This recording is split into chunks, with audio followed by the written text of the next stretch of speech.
Muy buenos días, tardes o noches, dependiendo de la hora en donde vean este video, queridos compañeros de la materia 673, contabilidad fiscal.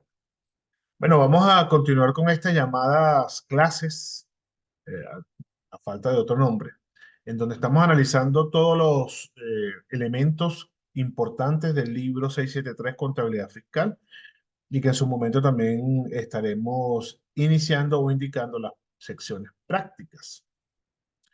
Antes de continuar, me gustaría que hiciéramos algunas consideraciones y repasos, sobre todo para mí.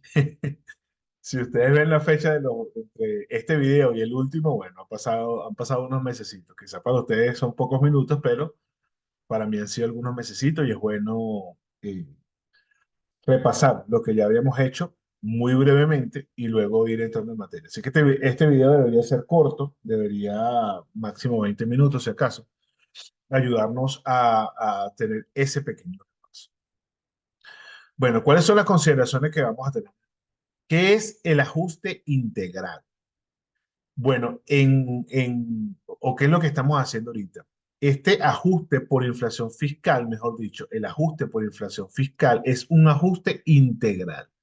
Se van a tomar en cuenta todas las partidas de la ecuación patrimonial. Todas las partidas se toman en cuenta. Cuando vayamos a hacer el balance, ustedes van a ver que están las partidas monetarias y las partidas no monetarias. Y todo eso va afectando, aunque se calcula o se basa sobre las partidas no monetarias. Este ajuste es muy importante, ¿por qué? Porque si no se efectúa, tanto la ganancia como la pérdida de una organización es irreal. Es irreal. Es por eso que en el 2015, la última actualización, se sacó los sujetos pasivos especiales, yo diría que a modo de castigo, porque muchas de las pérdidas que se estaban dando venían por el ajuste por inflación fiscal. Como quien dice, se le había tomado la caída a esa situación y eso hizo que el gobierno decidiera sacar a los CP y dejara solamente a los que ya hemos hablado que pertenecen o deben realizar este ajuste. Este ajuste lo piden las fiscalizaciones cuando va el CENIAT a fiscalizar y es importante que lo tenga. El ajuste se divide en ajuste inicial, que es en el que hacemos en el primer año de operaciones, y el reajuste regular, que es el que vamos haciendo cada año subsiguiente. Debemos hacer un reajuste regular por inflación. ¿Tenemos instrumentos legales para hacer estos ajustes? Sí. Primero tenemos la ley de impuestos sobre la renta que nos indica qué se debe hacer. Y ahí vamos a ir viendo artículo por artículo las cosas que se deben hacer. De hecho, ya lo hemos venido repasando. Y luego tenemos el reglamento de la ley de impuestos sobre la renta que nos indica cómo hacerlo. Hay artículos en donde se nos detallan cómo deben ser las hojas de trabajo, qué es lo que debemos tomar en cuenta, cuál es la fórmula para calcular cada uno de los aspectos que se nos pide. ¿Eso está en dónde? En el reglamento de la ley de impuestos sobre la renta. Y aquí hago un inciso. Debe ser el de 2003. Hay que tener, ojo, mucho cuidado con eso. Por ahí está robando uno viejo, que es de la época de Carlos Andrés Pérez, si mal no recuerdo, que obviamente confunde. Tiene que ser el reglamento de la ley de impuestos sobre la renta del 2003. Y la ley de impuestos sobre la renta debe ser la última vigente, la de 2015. Cuidado. En el libro está, no sé si la 2001 o 2002, no sé, pero los artículos son diferentes, como ya lo hemos visto. Por ejemplo, el artículo 173 que estaba en la antigua ley pasó a ser el 171 en la ley del 2015. Un tercer aspecto que debemos tener en cuenta es claridad en cuanto a cómo nació la empresa. Cada vez que vayamos a hacer un ajuste por inflación, sobre todo si somos externos, debemos solicitar el documento constitutivo de la empresa y leerlo. ¿Por qué? Porque hay unas partidas, como es la inventario, que necesitamos saber si la empresa se constituyó con inventario inicial o no. Si una empresa no se ha constituido con inventario inicial, no debemos tocar esa partida dentro del ajuste inicial por inflación, porque las compras no son consideradas como parte de ese inventario inicial. Quedará un inventario final que sí consideraremos para el reajuste futuro, pero en este caso no. Hay que tenerlo muy pendiente. Por eso es el tercer punto que está ahí. Cuidado especial con el inventario inicial. Así que cuando leemos esa partida del documento constitutivo, o cuando leemos ese documento constitutivo, si vamos a conocer cuáles son efectivamente las partidas que van a ser afectadas por este ajuste inicial. Los activos depreciables, los activos no depreciables y todo lo demás, pasivos que necesitemos, a los cuales necesitemos hacerle ajuste. Y un tercer aspecto es que este sistema no está bajo NIF, Norma Internacional de Información Financiera, ni las BENIF, que son las normas internacionales de información financiera que aceptan o que afecta a Venezuela. Por lo tanto, aunque fuera de a los efectos, mejor dicho, porque sé que se dice, a los efectos de esta ley o de este ajuste, usted va a seguir viendo balance general, ganancias y pérdidas y toda la nomenclatura anterior a estas normas. O sea, usted no le puede decir estado de resultado, no le puede decir estado de situación financiera, no, nada de eso. La nomenclatura es la anterior. Y también bajo las normas NIF y las BENIF hay algunos ajustes que se hacen previamente a partidas como por ejemplo la de inventario. Hay que calcular el deterioro del inventario, hay que calcular el deterioro de las cuentas por cobrar. Todas esas partidas que se calculan por deterioro, en este caso el de inventario que es la que nos atañe, hay que reversarlas porque no entran o no están contempladas para este sistema de ajuste inicial y reajuste regular por inflación. Por eso decimos que el sistema no está bajo las normas BEN-NIF.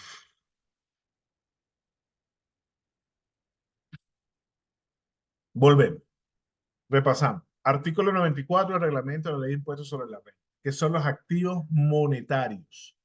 Son las partidas que representan valores nominales en moneda nacional al momento de su liquidación y se encuentran registradas según su valor histórico. Eso es lo que nos dice el reglamento de la ley de impuestos sobre la renta, su artículo 94. ¿Cuáles son esos? Son todos aquellos que no se consideran activos no monetarios. Es más fácil aprenderse lo que son activos monetarios para saber cuáles son los activos. Es más fácil aprenderse lo que son activos no monetarios para saber cuáles son los activos monetarios. Pero, por ejemplo, el efectivo y su equivalente son activos monetarios. No tienen nada que ver con este ajuste. Sí, van a estar plasmados en el balance. Cuando veamos el ejercicio, los vamos a tener que colocar allí. Pero no tienen nada que ver absolutamente en una hoja de trabajo. No se toca. Recordemos que si los activos monetarios son mayores que los pasivos monetarios, en una época de inflación se está teniendo pérdidas. Pérdidas. Esta era una de las razones que le explicaba anteriormente. Como nos daba pérdida, no pagábamos impuestos sobre la renta. Y el gobierno, señores, no son tontos. Entonces por ahí empezaron a sacar rubros de la economía nacional de este sistema de ajuste por inflación. Y luego tenemos los pasivos monetarios. Son deuda en moneda con cláusula de reajustabilidad o en moneda extranjera, según el artículo 94 del reglamento de la ley de impuestos sobre la renta. En su parágrafo 1, yo no entiendo por qué yo no había leído esto bien. Ahí se nos dice cuál es el tratamiento de estas monedas con cláusula de reajustabilidad o en moneda extranjera. Yo pido $1.000 y yo le digo a la persona, obviamente tengo que cambiarlo, los cambios. Yo le digo, yo te voy a pagar $1.000 a ti. Puede ser que se los pague en bolívares, pero a la tasa del día. O sea, esa es la cláusula. Me lo vas a pagar a la tasa del día del banco X o del sistema tal, lo que sea. La cláusula de reajustabilidad que contenga el contrato va a ser a esta tasa. ¿Qué hago yo antes de hacer mi ajuste por inflación? Yo hago mis cálculos. Al momento del cierre, calculo o la tasa que está allí en BCB o la que yo acordé con la persona que me prestó el dinero y hago mi conversión. Y ahí tengo, mira, esta deuda representa tantos bolívares. Antes del cierre, antes de realizar el ajuste o reajuste por inflación. Porque esto es importante, porque esa partida va a los balances generales y debe ya estar ajustada. Ya debemos haber hecho ese trabajo. No toca el cierre, no va para el cierre, pero sí ya debe habérsele hecho su trabajo de ajustar a la tasa que hemos convenido con nuestro préstamo. Esto es algo que se reajusta en la contabilidad del contribuyente. Vamos a detenernos un poquitico aquí. Al igual que el impuesto sobre la renta, esto es lo que se llama contabilidad fiscal. Está la contabilidad financiera normalita, que llevamos nuestros libros normalitos, que va a lo largo de todo el año. Y luego está la contabilidad fiscal. De hecho, hay otra parte muy bonita de la contabilidad que se llama la consignación fiscal de rentas. Eso va con el impuesto sobre la renta, porque la ley de impuestos sobre la renta excluye o incluye ciertas cosas que en la contabilidad debemos registrar. Por lo menos, si yo hoy tengo un gasto, pero no me dan factura como tal, yo tengo que registrar ese gasto de alguna manera, pero no lo puedo deducir de impuestos sobre la renta. El gasto ocurrió, reparé un caucho en Guasdualito, en donde no hay ni siquiera una máquina fiscal. Tuve que hacer el gasto.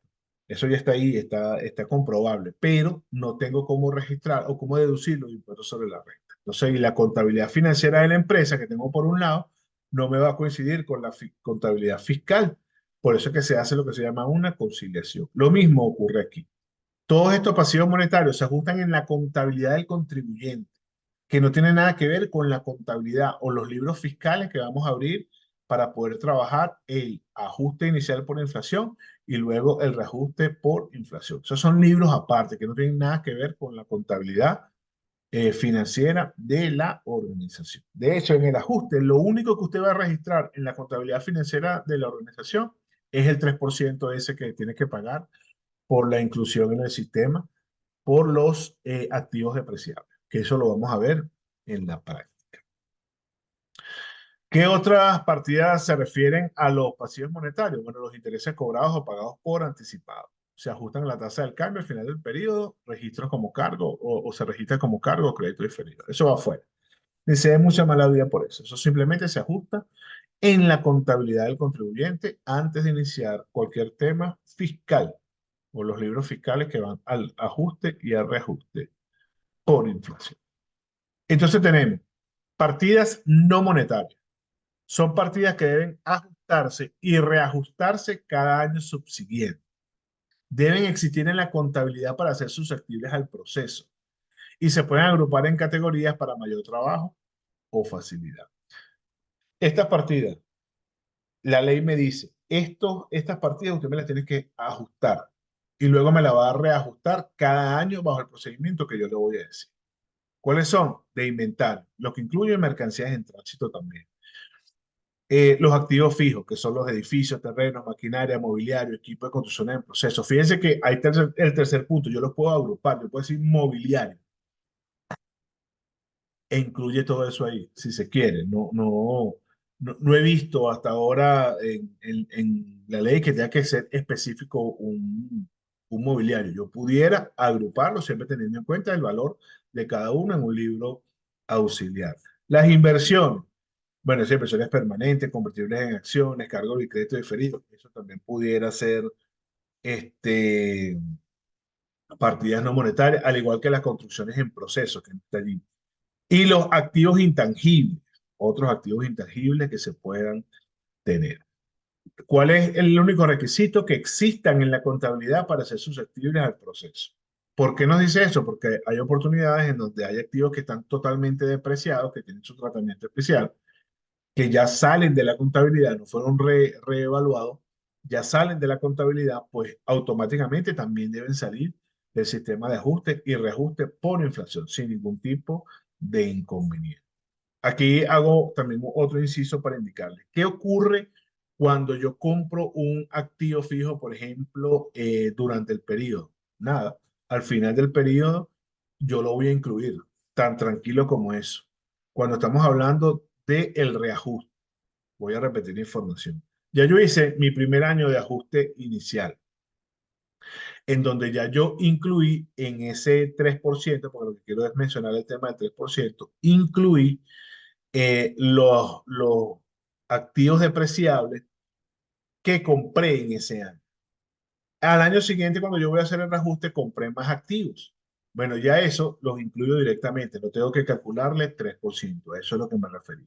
Eso ya van tranquilamente a incluirse dentro de lo que son los activos fijos para hacer sus cálculos. Y el activo que yo estoy sacando, porque está totalmente depreciado y lo vendí, lo regalé, no me interesa revalorizarlo, pues entonces ese yo simplemente lo saco de mi contabilidad financiera y no debería aparecerme en la contabilidad fiscal, porque una depende de la otra, por lo menos en sus inicios. Creo que esta es la última lámina, vamos a ver. Ah, todavía nos queda un poquitico más. La cuenta Vamos a iniciar a partir de aquí lo que son las cuentas o partidas importantes. La primera es la actualización del patrimonio. Prácticamente es una de las primeras cuentas que vamos a ir creando cuando hacemos nuestro ajuste inicial por inflación. Esta es la cuenta en donde se van a registrar todos los cambios cuando comenzamos a trabajar con el sistema. Todo. Tenemos un activo. El activo está aumentando. Un activo no monetario. Los activos aumentan ¿por dónde? Por el debe. Entonces nosotros tenemos que colocar en la cuenta mobiliario ese incremento por el ajuste por inflación. Pero en la cuenta actualización del patrimonio, eso debemos colocarlo como negativo, o mejor dicho, por el haber. Porque debe haber, usted sabe, la teoría de la partida doble. Está disminuyendo un activo por lo que sea, la razón que sea, no vamos a analizar las razones ahorita. Bueno, el asiento sería diferente, el tratamiento contable. Vamos a colocar por el debe el monto por actualización de patrimonio y por el haber colocamos el monto en el activo no monetario, sea inventario, lo que sea que estemos trabajando. ¿Qué pasa con los pasivos no monetarios? Lo mismo. Recordemos que la teoría contable nos dice que los pasivos aumentan por el haber y disminuyen por el debe. Entonces, si hay un aumento del pasivo, la cuenta que voy a registrar por el debe se llama así, actualización del patrimonio. Y por el haber voy a registrar el pasivo no monetario que estoy ajustando. Y si hay una disminución del pasivo, pues al contrario, la cuenta que tengo que registrar por el debe es el pasivo no monetario. Y la cuenta que tengo que registrar por el haber es la actualización del patrimonio. Así se llama, es la cuenta que vamos a abrir en el mayor. Actualización del patrimonio. Como les mencioné, es una de las primeras cuentas, por no decir la primera, que vamos a abrir una vez estemos trabajando nuestra contabilidad fiscal. Como les prometí, era corto el video, hasta aquí lo vamos a dejar. Vimos el repaso de lo que son las partidas monetarias y cuáles son las partidas no monetarias. Nos fuimos al detalle con las partidas no monetarias y por último vimos la cuenta de actualización de lo que es el patrimonio. Vamos a seguir trabajando entonces en avanzar en lo que nos menciona el libro. Cualquier duda, por favor, me la dejan por allí, yo leerlas y contestarlas tanto por el grupo de WhatsApp o por esta vía también en un próximo video. Por lo pronto nos despedimos. Con mucho cariño para ustedes. Saludos.